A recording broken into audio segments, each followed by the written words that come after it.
Welcome back to another video of Crypto Basics. In this video, we are going to learn how to delete your Edge application on your phone.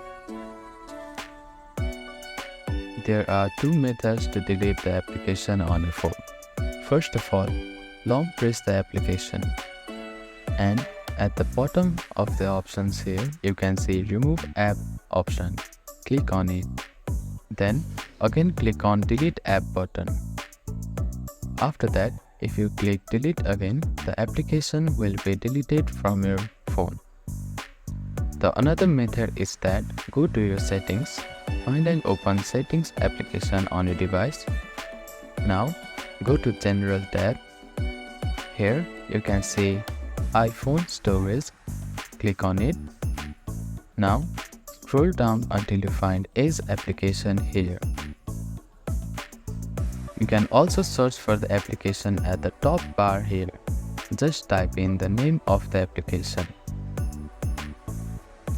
You can see the Edge application popping up here. After that, click on it. Then you can see Upload Application and Delete Application option. Now click on Delete App. Again confirm it.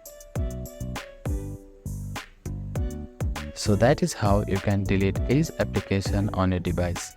Thank you for watching this video. Please do not forget to like, share and subscribe to our channel and comment down if you have any queries.